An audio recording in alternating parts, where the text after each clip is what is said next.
Il y a 100 ans naissait un conflit régional qui allait rapidement devenir un des plus complexes et controversés au monde. Un conflit entre deux peuples très différents pour un même territoire. Afin de comprendre ses raisons et ses enjeux, retraçons sur carte le conflit israélo-palestinien.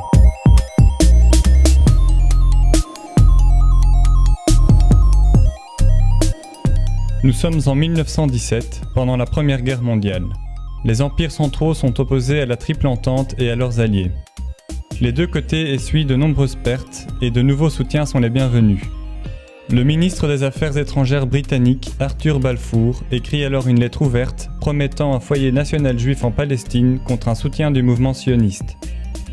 En parallèle, les Britanniques tentent d'affaiblir l'Empire ottoman en poussant les Arabes à la rébellion et en leur promettant l'indépendance sur les territoires libérés. À la fin de la guerre, l'Empire ottoman est vaincu et ses terres sont partagées par les puissances européennes. Les Britanniques donnent ensuite plus d'indépendance aux Arabes en Irak et en Transjordanie. C'est dans ce qu'il reste de la Palestine que le Royaume-Uni veut créer un foyer national juif, alors que la communauté juive y est largement minoritaire. Mais l'immigration prend rapidement de l'ampleur suite à la situation tendue en Europe et plus particulièrement en Allemagne où le parti nazi antisémite arrive au pouvoir.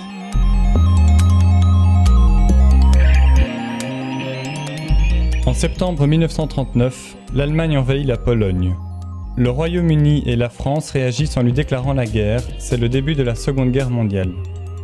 En 5 ans, le conflit fait plus de 60 millions de morts, dont près de 6 millions de juifs visés par la Shoah. Dès la sortie de la guerre, l'immigration juive vers la Palestine prend de l'ampleur et augmente les tensions avec les Arabes. Dépassés par la situation, les Britanniques entament leur retrait de la zone.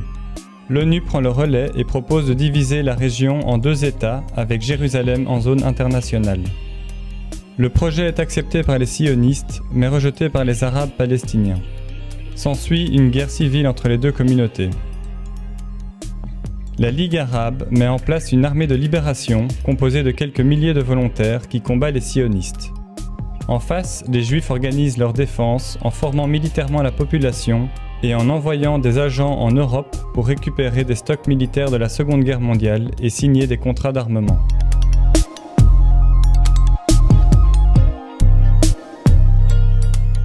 Le 14 mai 1948, le Royaume-Uni termine son retrait de Palestine. Les Juifs proclament alors l'indépendance de l'État d'Israël. En réaction, la Ligue arabe lui déclare la guerre. Pendant le conflit, 2 trêves vont permettre à l'armée israélienne de se renforcer et de progressivement prendre le dessus. Finalement, des accords d'armistice sont signés, Israël s'empare de nouveaux territoires, dont l'ouest de Jérusalem. L'Égypte reçoit la bande de Gaza et la Cisjordanie est annexée à la Transjordanie pour former la Jordanie. Ce conflit aura provoqué de nombreux déplacements de population. D'une part, plus de 700 000 Arabes ont été chassés ou ont fui les territoires israéliens vers des camps de réfugiés. D'autre part, les communautés juives des pays arabes, parfois vieilles de plus de 2000 ans, sont chassées et vont se réfugier en Israël ou en Europe. Enfin, de nombreux Juifs européens sont rassurés par la victoire d'Israël et choisissent de s'y installer.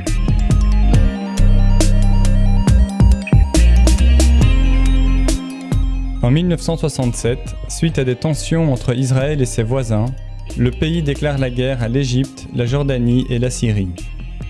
En 6 jours, Israël s'impose et triple son territoire en s'emparant du Sinaï égyptien, du plateau du Golan syrien et de la Cisjordanie.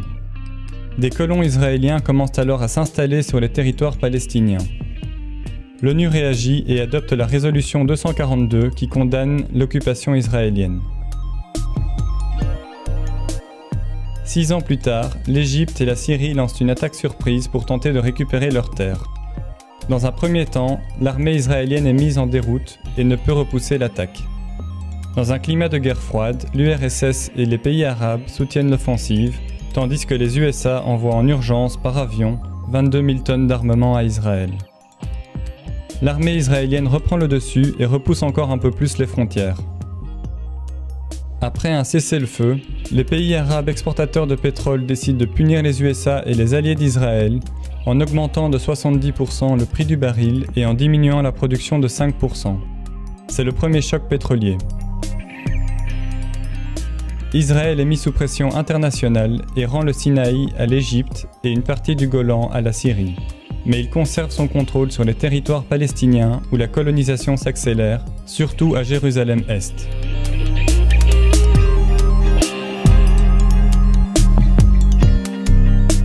En 1980, Israël proclame Jérusalem comme sa capitale indivisible.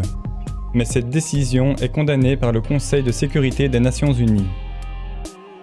En Cisjordanie, la tension monte aussi autour de l'approvisionnement en eau. Israël a la main mise sur les sources et la distribution est très inégale entre les colonies et les Palestiniens.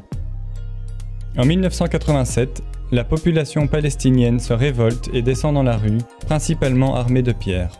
C'est le début de la première intifada, terme arabe qui signifie soulèvement. Dans ce contexte, naît le Hamas, un mouvement islamiste palestinien qui combat Israël. Alors que l'Organisation de libération de la Palestine, une organisation mise en place en 1964 par la Ligue arabe et exilée à Alger, proclame le 15 novembre 1988 l'indépendance de l'État de Palestine. Jérusalem en est aussi la capitale. La Palestine sera progressivement reconnue par 136 États.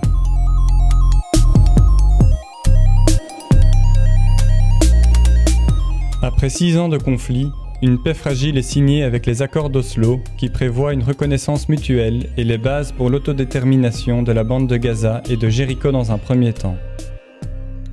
En 1995, un plan de partage de la Cisjordanie est signé. Il prévoit des zones sous contrôle palestinien, des zones mixtes et le reste sous contrôle israélien. Mais les deux parties n'arrivent pas à se mettre d'accord sur certains sujets épineux, tels que le statut de Jérusalem ou le retour des nombreux réfugiés palestiniens. Les négociations deviennent un échec et les violences reprennent de plus belle. À Jérusalem, la visite du chef de l'opposition israélienne sur l'esplanade des mosquées, lieu saint des musulmans, est l'étincelle qui déclenche la seconde intifada, marquée par de nombreux attentats suicides. Israël est à nouveau en difficulté.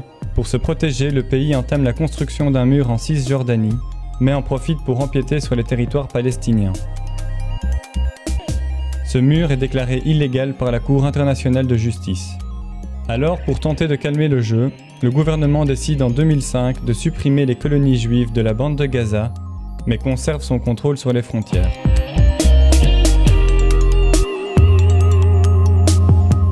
Dans les années qui suivent, les tensions vont surtout se concentrer autour de la bande de Gaza et principalement contre le Hamas qui en a pris le contrôle.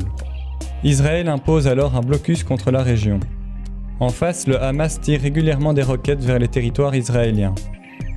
En conséquence, plusieurs affrontements y ont lieu, jusqu'au plus violent en 2014.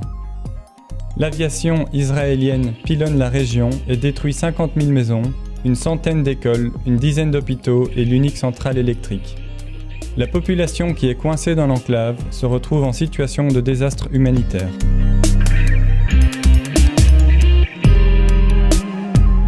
Aujourd'hui, la situation reste compliquée et une paix durable semble difficile à trouver.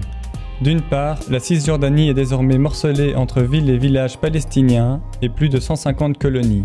Y trouver un accord y paraît plus compliqué que jamais. Il y a ensuite le statut de Jérusalem. Les deux parties considèrent la ville comme leur capitale. Or, les USA viennent d'annoncer qu'ils vont y installer leur ambassade, reconnaissant de facto la ville comme la capitale d'Israël. Cette décision a été condamnée par l'ONU à une large majorité, alors que les Palestiniens ont annoncé que les États-Unis n'ont plus leur rôle de médiateur dans le processus de paix qui semble désormais être au point mort.